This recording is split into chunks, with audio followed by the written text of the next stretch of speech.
vivre de sa multipotentialité et, n'est-ce pas, se faire une place de renom dans cette société qui a l'habitude, n'est-ce pas, de vouloir cataloguer tout le monde, de vouloir mettre tout le monde dans des cases, de vouloir que tout le monde soit spécialiste de. Comment vivre vraiment de manière zen, en fait, dans cette société, n'est-ce pas, qui a tendance à, n'est-ce pas, vouloir que tout le monde se comporte comme la masse. Êtes-vous multipotentiel? Cette vidéo s'adresse à vous. Êtes-vous cette personne qui est un profil touche à tout? Ça veut dire que vous avez la facilité de toucher à plein de domaines. Aujourd'hui, vous êtes dans la photographie.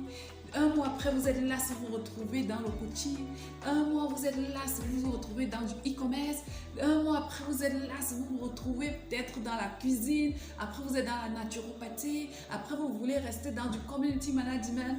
Et dans chacun de ces domaines, vous avez des résultats de ouf, sauf que vous vous lassez très vite. Vous n'aimez pas la monotonie, vous n'aimez pas la routine, vous n'aimez pas qu'on vous étiquette, entre parenthèses. Oh ma foi, moi j'aimais, en fait jusqu'à présent, je vous assure, quand je dois me présenter, je crois que j'ai même commencé à dire, je vais orienter mes présentations. Quand je dois me présenter, parfois ça m'énerve, oui. Mais j'ai compris ça, donc je n'ai plus peur de m'assumer là-dessus. J'ai compris ça, donc du coup, lorsque je veux parler d'un sujet, je vais me ranger dans une casquette, je vais finir de parler, sachant que c'est pas éternel, quoi. Ok? Alors, est-ce que vous êtes ce genre de personne? Vous avez du mal, n'est-ce pas? Vous sous-estimez vos résultats. Vous sous-estimez les résultats que vous pouvez avoir à court terme et vous surestimez les résultats que vous pouvez avoir à long terme. Ah ben c'est sûr que vous êtes multipotentiel. Vous vous découragez très vite. Vous n'aimez pas vraiment qu'on vous étiquette. Vous êtes multipotentiel. Mais je sais que ce n'est pas évident. Ce n'est pas évident parce que la société, le marketing et bref, la norme va vous enseigner que être spécialiste d'un domaine, c'est ça qui compte. Et il y a bel et bien la multipotentielle, d'accord? Moi, je suis multipotentielle. Et à longueur de journée, je coach des multipotentiels. L'un des problèmes majeurs que les multipotentiels rencontrent souvent, c'est que lorsque vous ne savez pas que vous êtes multipotentiel, première chose, vous allez investir beaucoup d'argent à vous former sans avoir un réel retour sur investissement. Deuxième chose, vous vous retrouvez face aux personnes qui n'ont aucune notion sur la multipotentialité, qui n'ont jamais vécu ce problème, bien sûr, et qui vont vouloir, n'est-ce pas, vous frustrer en voulant vous rendre spécialiste d'un domaine. Comment donc faire pour vivre ou créer un business à son image lorsqu'on est multipotentiel? C'est ce que je vais vous apporter aujourd'hui. 3 secrets, 3 secrets que moi j'applique. Première chose que je vais vous dire, je commence par le 3e secret ici, ok? Pour des personnes qui ne me connaissent pas, je suis Dinoga, je suis business coach des multipotentiels et des potentiels à haut standard. Je suis également thérapeute, ça veut dire j'accompagne des personnes, n'est-ce pas, à guérir de leur frustration, de leur blessure émotionnelle pour laisser manifester leur véritable identité. Accepter, briser les codes de la société. Moi, je les ai brisés. J'ai accepté d'abord, je me suis assise. J'ai accepté que je ne suis pas comme tout le monde. J'ai accepté que je suis multipotentiel. J'ai accepté que je peux me lever un matin, je crée quelque chose qu'on n'a pas encore vu. C'est vrai, on va dire qu'il n'y a rien de nouveau sous le soleil, mais les multipotentiels ont une façon particulière d'exprimer, n'est-ce pas, leur identité, d'exprimer leur expertise.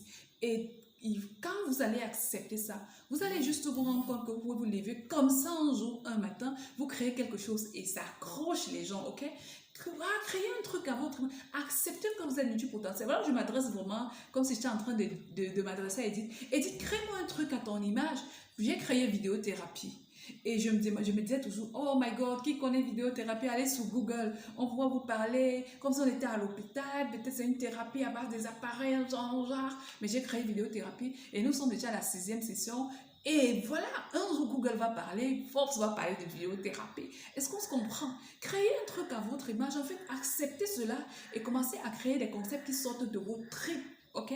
Ça, c'est la première chose. Acceptez d'abord que vous êtes multipotentiel. Arrêtez de culpabiliser. Finalement, ce n'est pas la société qui décide de ce que vous devez faire. Tant que ça ne nuit pas aux gens, tant que c'est quelque chose qui peut aider les autres, si ça nuit même d'abord aux gens, il y a quoi? Tout le monde n'est pas censé être d'accord avec votre nature. Ok, il faut toujours les opposants. Il vous faut les opposants. Ok? Deuxième chose que je vais vous dire ici, il faut identifier quelles sont vos valeurs. Les deux principales valeurs fondamentales que les multipotentiels défendent, c'est la loyauté et l'intégrité en fait. Les multipotentiels mettent beaucoup en avant la valeur l'humain avant les intérêts. C'est des gens qui aiment servir. Franchement, au début, je voulais me lancer dans ce game selon lequel je cherche l'argent à tout prix parce que lorsque vous êtes sur Internet et que vous devez écouter les vidéos, limite, à un moment donné, vous perdez la raison et vous laissez la raison d'autres personnes vous dicter ce que vous êtes censé faire. Si vous ne faites pas attention, votre identité vous est volée. Et je vous dis, même mes vidéos, regardez, vous prenez ce qui est bien pour vous, vous laissez le reste en fait. Vous devez pouvoir asseoir votre identité, vous affirmer sur le marché. Donc, ne laissez pas que le capitalisme prenne place aux dépens du service. Si vous êtes multipotentiel, laissez vos valeurs prévaloir dans votre façon de travailler parce que c'est comme une source de vie pour vous et votre business. Ok? On a parlé de comment créer un business à son image. D'accord? Alors, troisième conseil que je vais vous donner ici, c'est chercher parmi tous vos talents le talent qui est le plus dominant. Regardez vraiment, je vais un peu structurer. Faites un cercle comme ça. Et au centre de votre cercle, mettez votre talent le plus dominant en fait. Et cherchez maintenant les autres ramifications. Le talent le plus dominant va représenter le talent majeur dans le cadre de votre business. Et commencez par ça. Parce que et généralement, ça représente même, c'est même votre mission de vie. Pour la plupart avec qui je travaille souvent, je me rends compte que le multipotentiel est censé commencer par la mission de vie. Vous savez, la mission de vie, c'est quelque chose qui demande d'abord le sacrifice. C'est quelque chose qui demande, c'est comme un sacerdoce. C'est comme si vous sacrifiez pour des gens la mission de vie. Et c'est dans le processus que vous récoltez les fruits et autres. Ça veut dire que vous savez que je suis là pour servir les gens. La mission de vie, vous savez que vous êtes là pour servir les gens. Donc, je dis, commencez par votre talent le plus dominant et créer des ramifications par rapport, n'est-ce pas, à ce talent. Je prends un exemple concret pour que vous compreniez par exemple. Moi, je suis business coach et je suis thérapeute, ok? Dans le cadre de mon business, mon talent le plus dominant, c'est quoi? Mon talent le plus dominant, c'est l'identité en fait. Ça veut dire comment découvrir, développer et manifester son identité. Dans l'identité, vous allez trouver, je parle des talents, je parle des finances, je parle des relations, je parle du potentiel, je parle des blessures émotionnelles. Parce que pour que quelqu'un puisse manifester son identité, en gros, tous ces éléments entrent en jeu. Je parle même de la spiritualité. Tous ces éléments, n'est-ce pas, entrent en jeu. Tu dois connaître tes talents, tu dois pouvoir les manifester, tu dois pouvoir les développer, tu dois avoir le courage de les exprimer, tu dois pouvoir t'imposer sur le marché. Donc moi, en tant que multipotentiel, mon talent le plus dominant, c'est de permettre, n'est-ce pas, à tout individu de découvrir et de manifester son identité réelle. Et j'ai donc la légitimité de parler de tout ce qui peut être comme entrave ou bénéfice par rapport à cette notion. Et vous voyez que dans le cadre de ma multipotentialité, je me sens tellement à l'aise d'aborder beaucoup de sujets. Ok? Maintenant, il peut s'avérer que dans le cas de votre multipotentialité, peut-être vous avez un talent qui n'a rien à voir avec votre talent central. Je prends ici le cas peut-être de mon mentor, le coach William Diamène, qui parle de la destinée et qui fait aussi dans la photographie. Qu'est-ce qui se passe? Il ne peut pas mélanger les deux, mais quelque part, ça se rencontre encore. Ce qui se passe, c'est qu'il a travaillé dans la photographie au début, jusqu'à un moment donné, il a délégué ses tâches. Il a délégué la tâche à quelqu'un. Il avait déjà maîtrisé ce talent. Il connaissait déjà les aléas, les tenants, les aboutissants de ce talent. Il avait donc la possibilité de déléguer, cela à quelqu'un pour se concentrer sur le nouveau talent. Ça, c'est une autre stratégie. Donc, vous développez d'abord votre premier talent ou alors votre première entreprise parce que vous pouvez en avoir assez. Quand vous maîtrisez déjà le business model de votre entreprise, ça veut dire que les tenants, les aboutissants, vous savez quel est le chiffre d'affaires que vous êtes capable de faire de manière constante sur une durée d'1 an, une durée quelconque. Vous pouvez déléguer cette tâche parce que vous savez ce que vous attendez des personnes que vous embauchez. Ok? Je vois beaucoup de personnes, n'est-ce pas, vous embauchez des community managers, des assistants virtuels. Vous-même, vous ne comprenez même pas encore votre business en fait. Vous-même, vous ne comprenez même pas votre vision, mais vous attendez des résultats de la part des personnes à qui vous avez délégué le business. Il y a parmi vous ici, vous avez créé une page Facebook parce que vous avez dit que Internet donne de l'argent et vous avez tout de suite recruté un community manager et vous n'avez pas de résultats. Pourquoi? Parce que le community manager ne sait pas où vous allez et vous-même encore, vous ne comprenez pas encore où est-ce que vous allez. Ça ne sert à rien de perdre de l'argent à embaucher à ce moment-là quand vous n'avez pas encore compris, n'est-ce pas, votre business. Ok?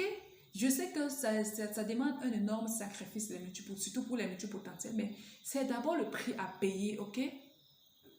Dernier exemple ou alors astuce que je peux vous donner ici, c'est que allez, n'est-ce pas, apprendre la discipline en tant que multipotentiel. La façon dont un multipotentiel doit se discipliner, ce n'est pas de la même façon qu'une personne lambda va se discipliner. Parce qu'une personne multipotentielle qui a plein d'idées qui fusent dans sa tête et pas les moindres, pas n'importe quel genre d'idées, c'est une personne qui a besoin d'une discipline assez maniaque et parfois d'une personne multipotentielle comme elle en fait. Donc, cherchez quelqu'un qui est multipotentiel comme vous et faites-vous coacher par cette personne parce que cette personne va mieux vous comprendre. Il y a des moments où cette personne va utiliser la carotte ou le bâton, sachant qu'elle-même, elle est passée par là. J'espère que cette vidéo vous a véritablement aidé. À très prochaine pour une nouvelle capsule de vidéo toujours sur les multipotentiels. Ciao!